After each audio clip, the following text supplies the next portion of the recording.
Quiero iniciar con esta reflexión que es la introducción a lo que vamos a tratar. Sabe que por lo general, siempre tratamos de culpar al diablo cuando las cosas no resultan como nosotros las hemos planeado. Nos proyectamos, tenemos planes, visiones, metas y todo empieza a marchar, pero de repente como que se atrofian los planes y todo se viene al piso. ¿A cuánto les ha pasado algo similar, verdad? A todos. Estoy hablando tanto en el campo secular como en el campo espiritual y ministerial. Hay proyectos que yo como pastor he trazado y marchan bien y de pronto se deshacen. Y por lo general le echamos la culpa al diablo. O aún hay cosas que pedimos y hacemos todo lo espiritualmente conocido. Oramos, ayunamos, qué sé yo, pactamos, echamos aceite y hacemos todo lo que nos enseñan y no resultan. Y cuando no resultan, le echamos la culpa al diablo. Cuando Dios no nos da lo que tanto le pedimos, a veces pensamos que es el diablo que se interpone. Quiero decirte que esta palabra nació el día viernes. Cuando llegué al culto, como de costumbre temprano, me arrodillé a orar. Y mientras empezaba, Dios me llevó, le dije a mi esposa, búscame allí en la concordancia Macedonia. Y de allí nació esta palabra, Dios empezó a hablarme. Y hoy vamos a mirar, iglesia, por la palabra de Dios, que muchas veces es Dios quien se interpone en tus planes. Que muchas veces es Dios quien te impide que avances. Que muchas veces es Dios el que no te concede lo que tú le estás pidiendo. Vamos a ver por la palabra que muchas veces es Dios quien se opone a tus proyectos, tanto seculares como espirituales y ministeriales. Pero también debemos entender que cuando es Dios el que se opone, el que corta nuestros planes y nuestros proyectos, es porque Él tiene otros mejores para nosotros. Wow. Así que si tú has sentido, aplaude a Dios y dale gloria. A partir de hoy medita, recapacita. ¿Qué Dios ha impedido en tu vida? Que has culpado al diablo o has culpado a otros y resulta que ha sido Dios, pero no has entendido los planes de Dios. Y a partir de hoy ten presente que, como entonábamos, hágase tu voluntad, así como en el cielo, también en la tierra. Cuando Dios sea el que te diga no y te cierre las puertas, debes tener discernimiento.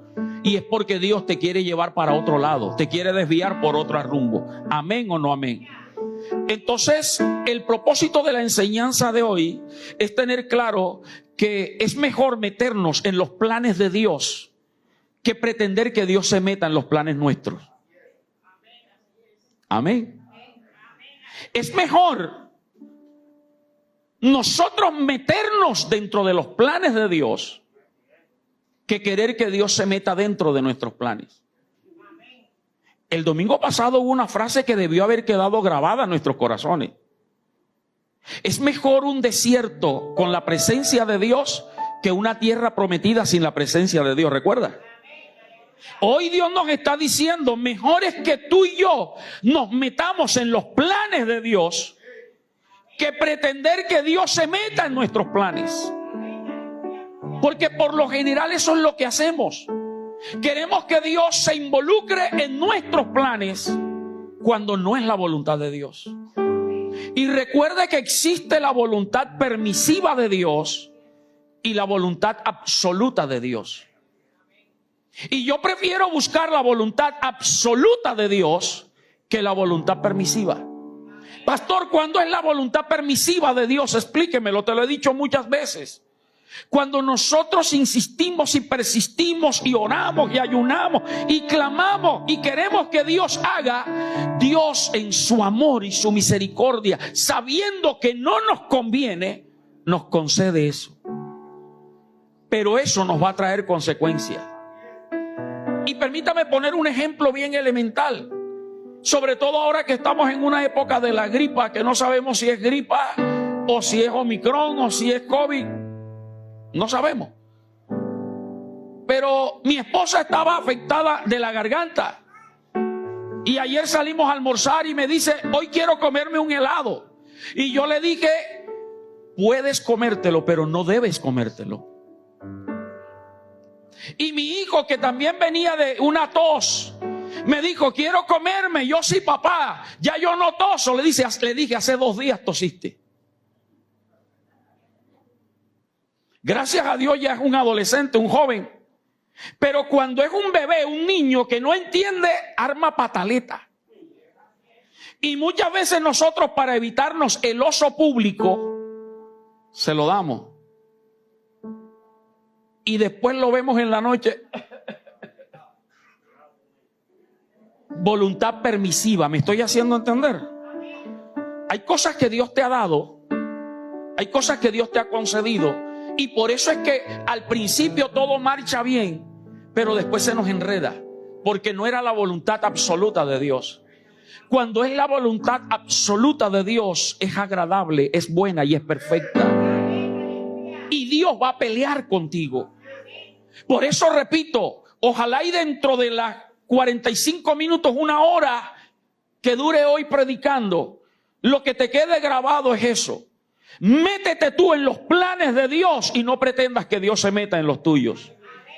Vamos a la palabra de Dios, Hechos de los Apóstoles, capítulo 16. Hechos de los Apóstoles, 5º libro de la Biblia, del Nuevo Testamento. 5º libro del Nuevo Testamento, Hechos 16:5. Amén. Dice la Sagrada Escritura, Hechos 16:5. Así que las iglesias eran ¿qué? ¿Qué es eso de que eran confirmadas en la fe? Eran afirmadas. Y cuando habla de fe, no está hablando de fe para creer un milagro. Está hablando de fe doctrinal. Esa es la fe nuestra, que Cristo salva, sana, viene otra vez. Y Pablo, que es el que se está narrando, Lucas narra de Pablo aquí, dice que Pablo afirmaba, confirmaba, establecía la iglesia en la fe.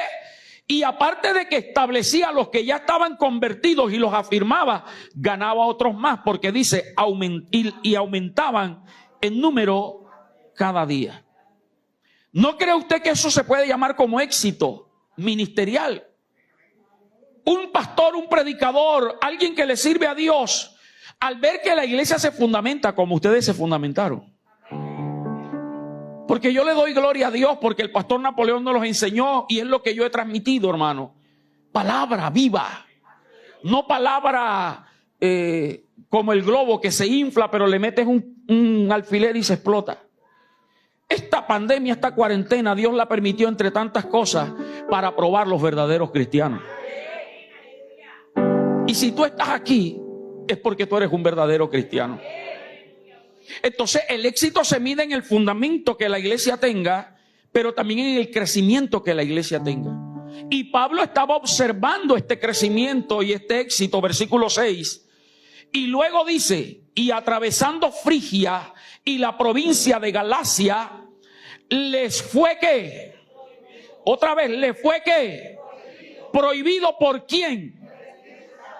¿Qué prohibió el Espíritu Santo a Pablo? En otras palabras, le prohibió que predicara en Asia. Es decir, donde estaba, en el lugar donde llegó, el Espíritu Santo le dijo, Pablo, no prediques aquí.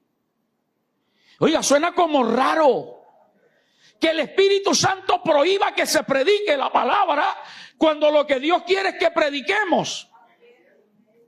Y Pablo venía de un gran éxito, afirmando a los cristianos, ganando almas. Ahora llega a otro lugar con la visión y la meta de seguir estableciendo el reino, pero el Espíritu Santo se lo prohíbe. Versículo 7. Y cuando llegaron a Misia, intentaron ir a Bitinia, pero el Espíritu Santo, ¿qué hizo? Y entonces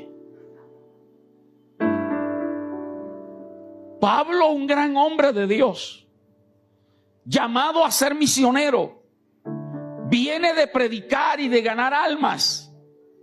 Es el segundo viaje misionero de Pablo. Los que hemos estudiado Instituto Bíblico y los que estudian la palabra saben que Pablo hizo varios viajes misioneros. Este es el segundo viaje.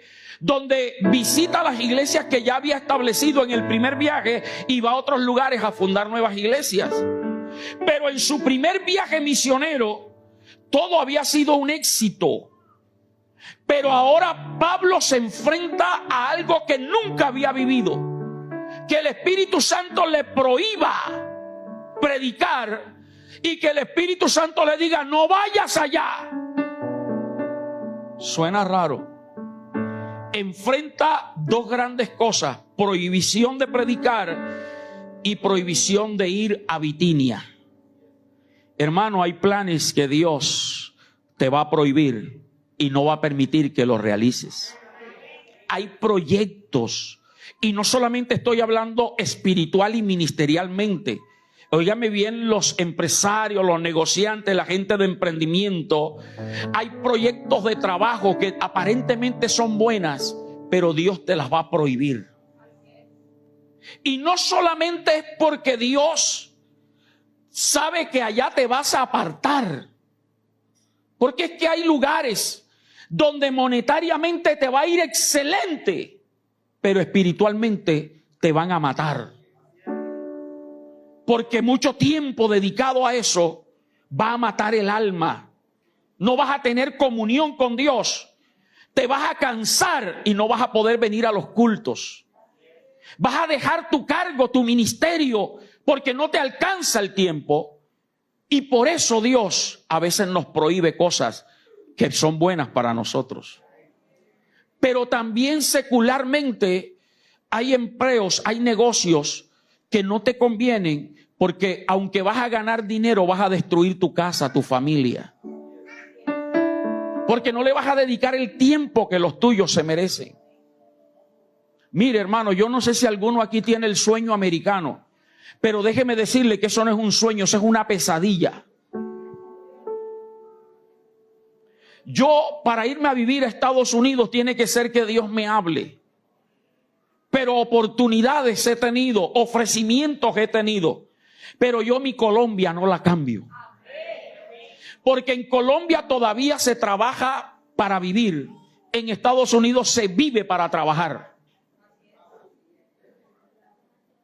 La gente se levanta desde temprano, 4 o 5 de la mañana, se va a un trabajo, trabaja tantas horas y sale de allí, se va para otro trabajo, trabaja otras horas y luego sale de allí, va para 3 trabajos y llega a la casa a las 10 de la noche, 11 de la noche. Y los hogares destruidos. Y así como la ganan, así se la gastan. Porque ganan en dólares, pero gastan en dólares. Y si usted se queja por el arriendo de 800, 1 millón de pesos que paga aquí, allá el mínimo vale 2 millones de pesos colombianos. Y por eso es que las familias viven todas revueltas ahí. ¿Me estoy haciendo entender? Descuidamos a veces la casa, la familia. Y Dios sabe lo que te conviene y lo que no te conviene. Pero no solamente Dios evita nuestros planes y los prohíbe y los interrumpe o los quita, no solamente porque no nos conviene, sino también porque Él tiene otro destino mejor. Y nosotros a veces, perdóneme el término, no se me ofenda, me gusta hablar en el costeñol, nosotros a veces somos cabecidura. Estamos metiendo la cabeza y Dios diciéndonos no, y nosotros metiendo la cabeza. Y a veces Dios nos suelta para que nos demos el totazo. Y después venimos con los lagrimones ante Dios. Pero qué bueno que la palabra llega a tiempo. Cuando Dios interrumpe los planes, es porque tiene algo mejor. Vamos a basar la prédica ahí en el capítulo 16, así que no se pierda de ahí. Vayamos al versículo 9, por favor. ¿Por qué el Espíritu Santo le prohibió predicar en Asia? ¿Y por qué le dijo que no fuera a Bitinia? Versículo 9 dice: y se le mostró a Pablo una visión de noche. Recuerde que cuando se habla de visión, se está hablando de tener revelación despierto. Pablo no estaba dormido. Necesitamos estar despiertos. ¿Quieres que Dios te hable? Despiértate. Si la persona que está a tu lado vive contigo, tócale y dile: despiértate. Porque es que a veces, hermano, queremos que Dios nos hable, pero estamos dormidos. Y no te estoy hablando del sueño físico, porque yo duermo, todos dormimos. Te estoy hablando de estar a la expectativa. Por eso la Biblia dice, ser sobrios y velar. Hay que estar alerta, hermano, anhelar oír la voz de Dios. Y si viniste en esta mañana, despiértate para que Dios te hable. No fue un sueño, fue una visión. Y era de noche, donde debía estar dormido. Pablo seguro estaba orando. Y en la visión, ¿qué fue lo que vio? Un varón macedonio. ¿Qué fue lo que vio? Otra vez, ¿qué fue lo que vio? Me interesa que retenga eso de un varón macedonio. Porque más adelante te voy a explicar que a veces no sabemos interpretar lo que Dios nos dice. Lo tomamos literal y seguimos como en el mundo. Soñé con matrimonio, eso es muerte. Y entonces reprenden al diablo.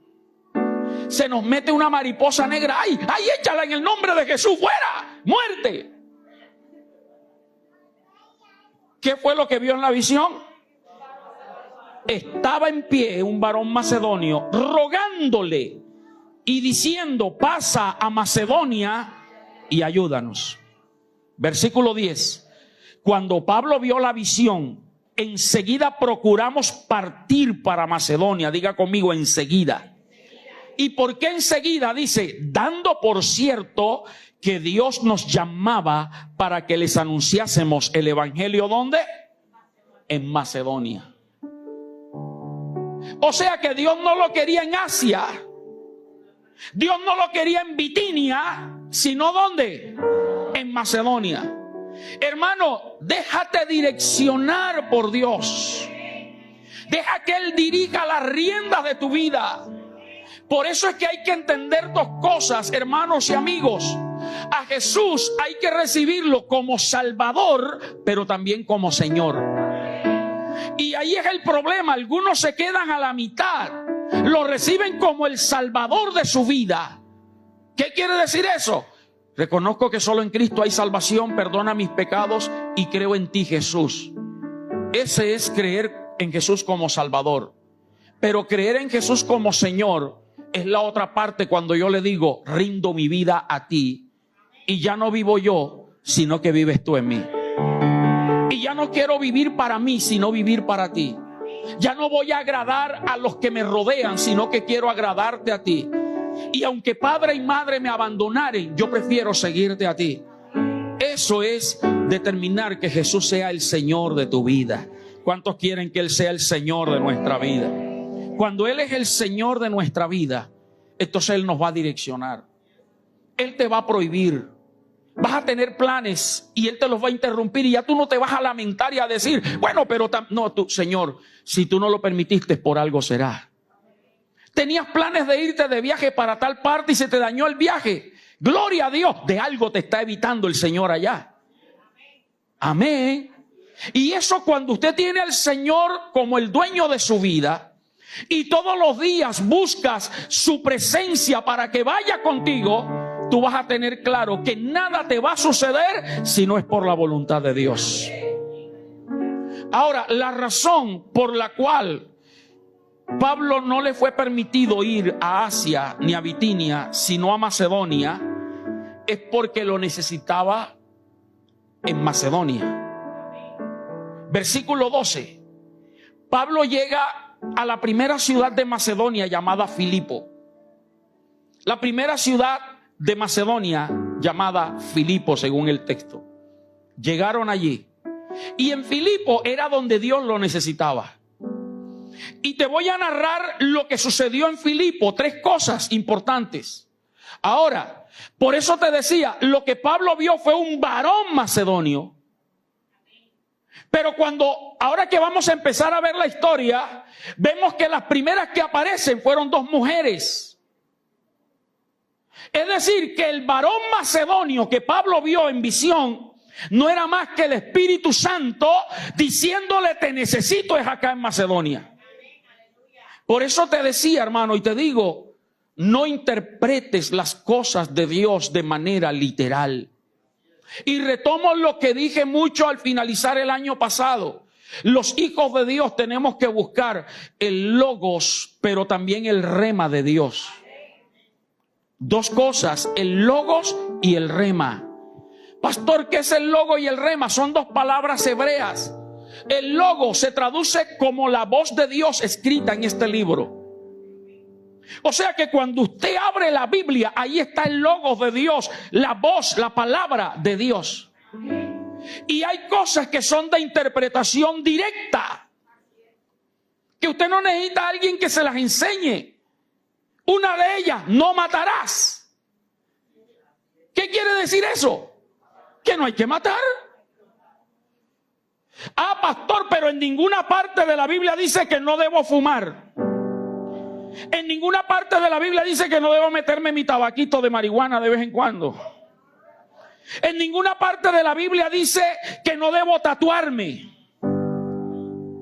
Entonces ahí es donde necesitamos el rema de Dios. Y el rema de Dios dice: todo me es lícito, pero no todo me conviene. Todo me es lícito, pero yo no me dejaré dominar. Es decir, que hay cosas que tú las puedes hacer, pero no te convienen. Una persona que se tatúa no puede donar sangre. Contaminó. Y la sangre es la vida. Y la palabra de Dios nos manda a cuidar la sangre.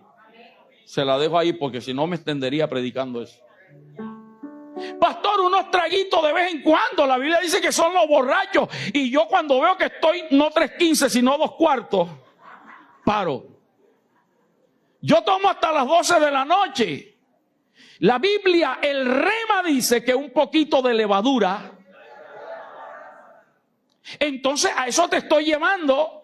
Necesitamos buscar el rema, la revelación de lo que la Biblia nos quiere decir.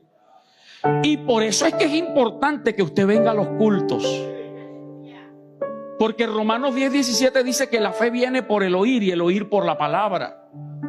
Y para eso estamos los pastores. Según Efesios 4:11 dice: y el mismo Cristo constituyó a unos apóstoles, a otros profetas, a otros evangelistas, a otros pastores y maestros para perfeccionar a los santos. O sea, mi función es perfeccionarlos a ustedes.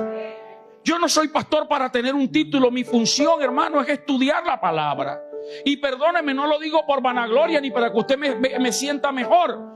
Pero yo desde las 3:30 de la mañana estoy despierto orando y estudiando para perfeccionarlo a ustedes, para que el Espíritu Santo me revele, para traerte revelación a usted. Entonces lo que te quiero llevar es que cuando tú tengas una visión, oigas una palabra profética, debes pedirle a Dios que te ayude a interpretarla. No era un varón que los estaba esperando en Macedonia. Era el mismo Espíritu Santo que se le apareció y le dijo: no vas a ir allá, te necesito en Macedonia. ¿Por qué? Porque en Macedonia y la primera ciudad, Filipo, había una mujer llamada Lidia que necesitaba entender el evangelio. Cuando te digo entender, te quiero decir, vamos a ir al versículo 13. Te quiero decir que ella amaba a Dios, adoraba a Dios como muchos de ustedes lo hacían antes de convertirse a Cristo, pero no entendían muchas cosas. Versículo 13, ya lo tenemos allí. Dice: y un día de reposo, es decir, un sábado para judío, el Sabbat, salimos fuera de la puerta junto al río, donde solía hacerse la oración, y sentándonos, hablamos a las mujeres que se habían reunido. Dios bendiga a las mujeres. Siempre están más atentas. Versículo 14. Entonces una mujer llamada Lidia, vendedora de púrpura de la ciudad de Tiatira, que adoraba a Dios. ¿Qué hacía Lidia? O sea, era una adoradora de Dios. Estaba oyendo. ¿Y qué hizo el Señor? Abrió el corazón de ella para que estuviese atenta a lo que Pablo decía. Intercesores, manavales y todos, hay que orar para que cuando la gente venga a este lugar Dios les abra el corazón para que estén atentos. Ella adoraba a Dios y estaba allí y habían varias mujeres, pero entre todas Dios la escogió a ella. Y no es que Dios hace preferencia, sino que Dios conoce el corazón de cada uno. Y si Dios te trajo en esta mañana y si te pone a ver esta transmisión, es porque Dios quiere que tú y yo seamos la Lidia de hoy. No quedemos Lidia. Porque hay gente que da Lidia, hermano. Esta era Lidia de nombre. Dios abrió el corazón de ella para que estuviese atenta a lo que Pablo decía, versículo 15. Y cuando fue bautizada y su familia, ¿qué hizo Lidia? Nos rogó diciendo: si habéis juzgado que yo sea fiel al Señor, entrad en mi casa y posad. Y nos obligó a quedarnos. Y Pablo entendió que era Dios que lo estaba obligando. Porque si Pablo se va, no sucede lo que viene a continuación. Pero retomo. Lidia adoraba a Dios. Lidia amaba a Dios, pero no conocía a Dios. Muchos de ustedes, con el respeto, perdónenme, eran o son católicos, apostólicos, romanos, colombianos. Y aman a Dios por lo que le enseñaron. Pero ¿será que has tenido una experiencia real con Dios? ¿O estás siguiendo al Dios de la tradición y de la enseñanza que te dieron? Muchas veces tú honrabas a Dios al modo que te enseñaron. Prendías una vela. ¿Cuántos prendieron velita el día de las velitas? ¿Por qué lo hacían? ¿Por qué lo hacen? ¿Cuál es la razón? Pero supuestamente, ¿qué dice la tradición sobre eso? ¿Alumbrar el camino a quién? Cuando yo voy a la palabra, la Biblia me enseña que María está en el paraíso durmiendo. La Biblia a mí no me enseña que María ascendió al cielo y que es la reina del cielo. Lo que la Biblia no me enseña, yo no lo acepto. Bendecimos a María y la admiramos y tratamos de seguir su ejemplo, pero hasta allí.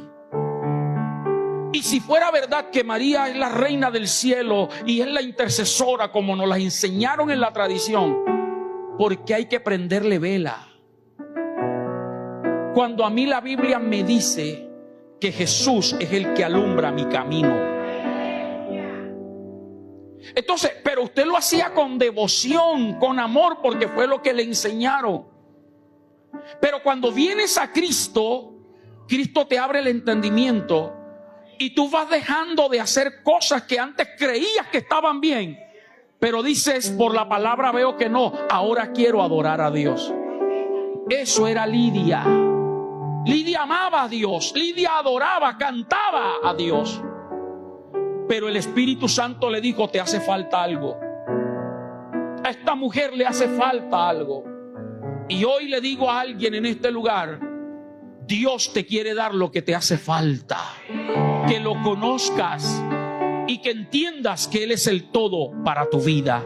Alguien diga amén. Dale aplauso al Rey que vive para siempre.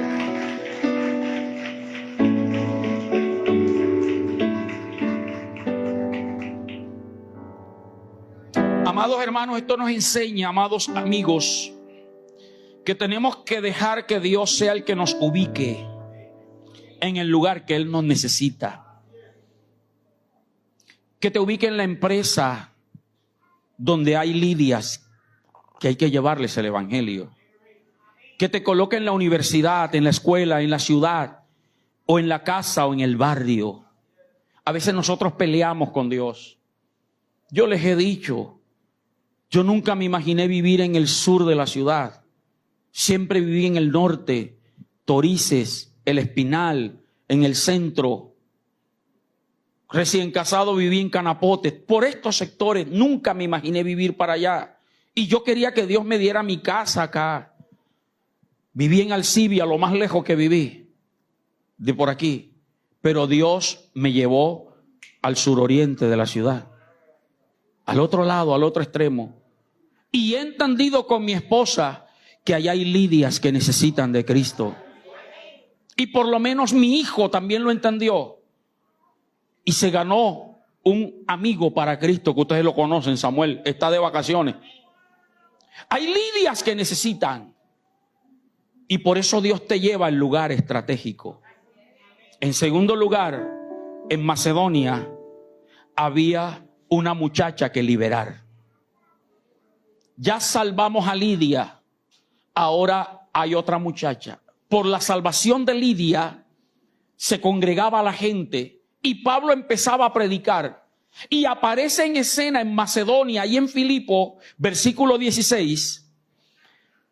Versículo 16 dice: aconteció que mientras íbamos a la oración, ¿qué pasó? Nos salió al encuentro una muchacha que tenía un espíritu de ¿qué?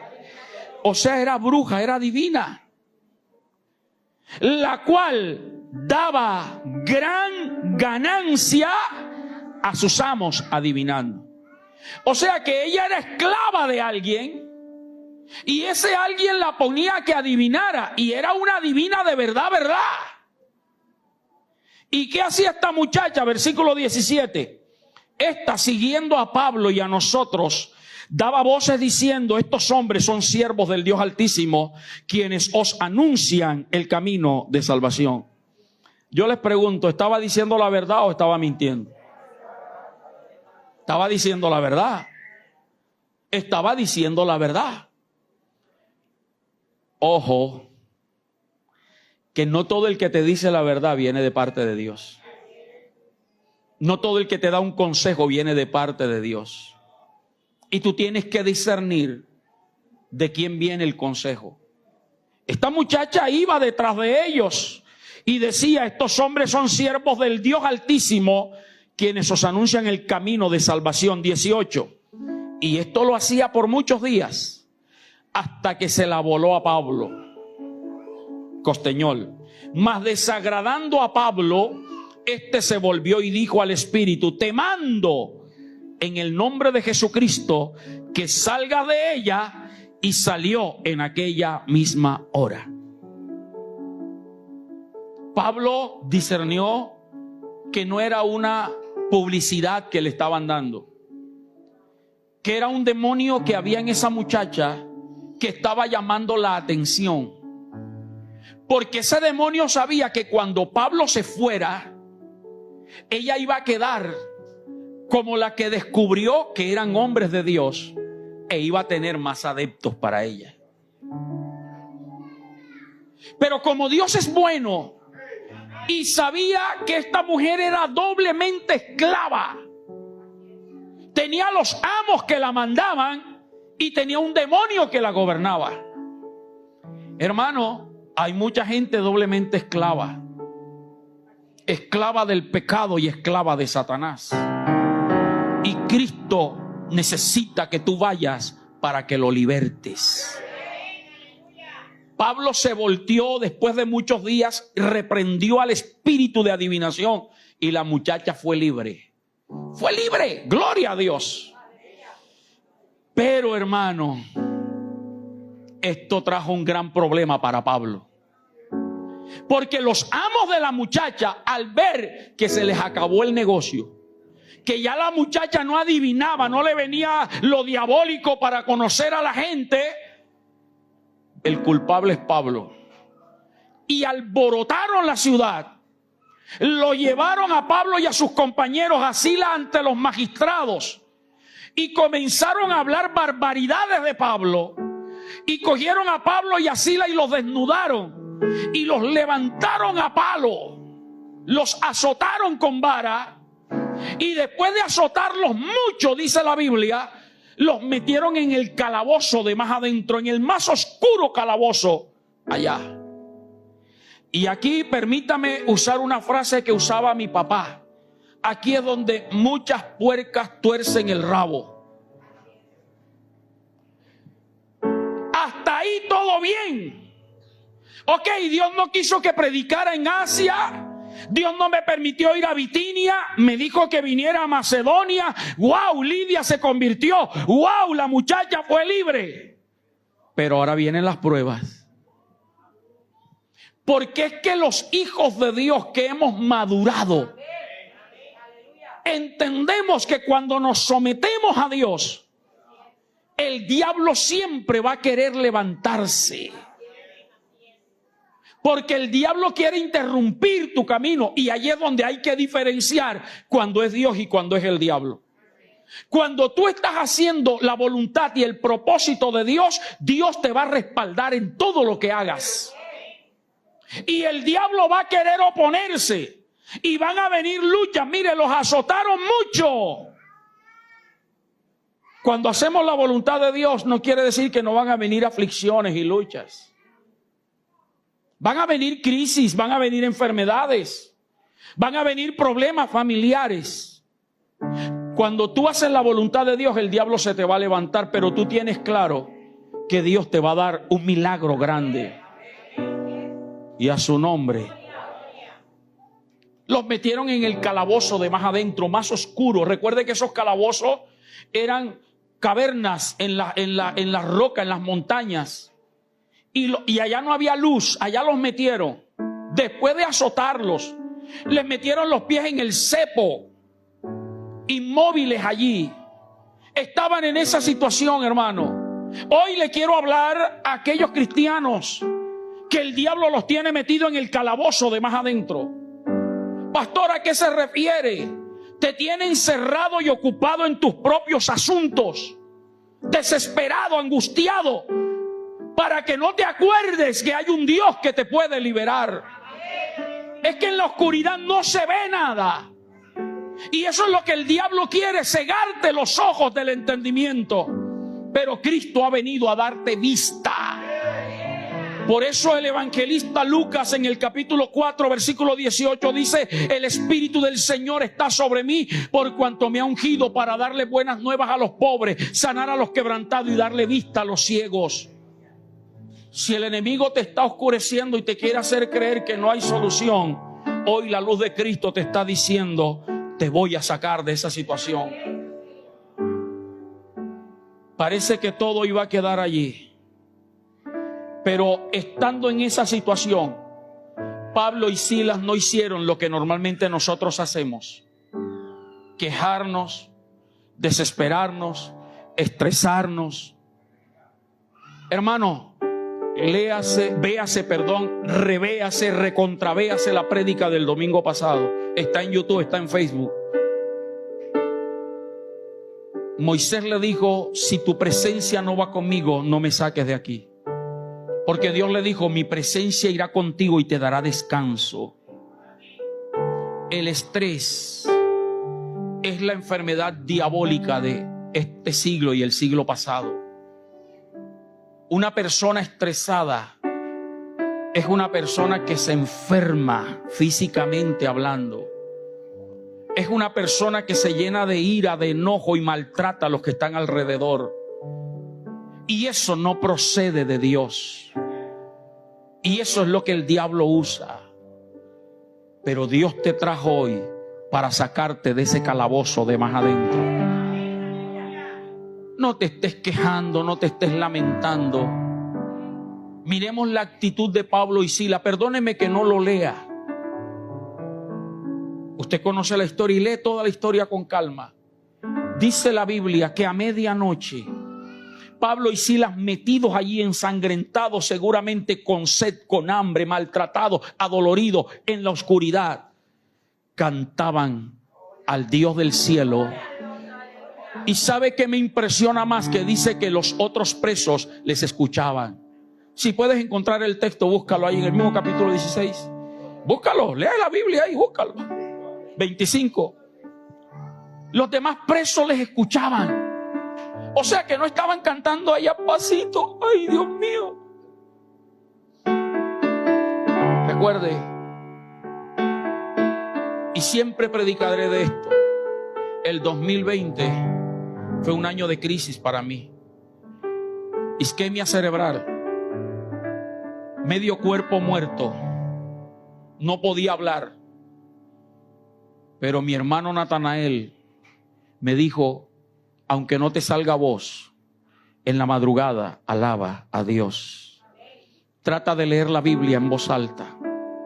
Mi esposa se ponía conmigo hasta que a los 7 días de estar allí, cuando los médicos decían que debía hacer terapia lingüística, aprender a hablar otra vez, a los 7 días pude decirle: Señor mi Dios, al contemplar los cielos, el firmamento y las estrellas, y pude decir cuán grande es Él. Cuán grande es Él. No dejes de alabar a Dios. La alabanza a Dios cambia las cosas. La Biblia enseña que cuando el pueblo alabó a Dios, los muros de Jericó cayeron. Cuando el pueblo alabó a Dios, los ejércitos enemigos se mataron entre ellos. Cuando el pueblo alabó a Dios, sucedieron cosas maravillosas. No dejes que el diablo te tape la boca. Alaba a Dios, alaba a Dios. Hoy estás triste, alaba a Dios. Estás enfermo, alaba a Dios. Tú que estás viendo en tu casa, alaba a Dios. Pero no dejes de alabarlo, porque la alabanza todo lo cambia, todo lo transforma. Pablo no se quedó callado allí. A medianoche cantaban himnos a Dios y los demás presos les escuchaban. Y dice que de repente vino un terremoto, aleluya, y las cadenas se le cayeron, las puertas de las cárceles se abrieron y Dios se manifestó allí, hermano. Yo creo que hoy Dios nos va a sacar de la cárcel en que el enemigo nos quería meter. Cárcel de enfermedad, cárcel de escasez, cárcel de ruina, cárcel de problemas. Cualquiera que sea tu calabozo, hoy se abren las puertas de par en par. Hoy las cadenas caen.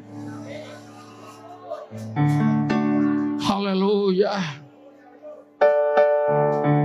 Y Pablo nos enseña que aún en la crisis Dios está allí. Y al igual que Moisés nos enseñó el domingo pasado, hoy Pablo nos enseña, Eugenio, Trini, es mejor un desierto con la presencia de Dios que una tierra prometida sin la presencia de Dios. Es mejor un empleo donde ganes poquito, pero que Dios haga milagro y que esté contigo preparándote para algo grande, que un buen sueldo sin Dios. Eso lo enseña Pablo. Estaba en el desierto, allí alabando a Dios, y Dios levantó un terremoto. Las cadenas de todos los presos se soltaron. No solo la de Pablo y Silas, la de todos los que estaban allí. Las puertas de las cárceles se abrieron. Y ahí es donde Dios muestra que aún en la crisis, cuando tú estás en el propósito de Dios, Dios va a hacer algo en la crisis. Si Dios me permitió estar 17 días hospitalizado, allí gané almas para Cristo. Yo les he contado que cuando ya pude hablar, todos los días a las 10 de la noche iban a darle vuelta al paciente que estaba al lado mío. Y no, la verdad yo no me acuerdo qué le dije a la enfermera esa noche. La hablé y ella se fue. A las 4 de la mañana venían a darme un medicamento para que la sangre me circulara bien. Y cuando ella llegó llorando y me dijo: Señor, no he podido dormir con lo que usted me dijo. Le doy gracias a Dios por su vida. Me dio el medicamento y se fue llorando. Más nunca la volví a ver. O no me acuerdo quién era. Pero luego que regresé a la clínica, me gané a la doctora, a la médico para Cristo.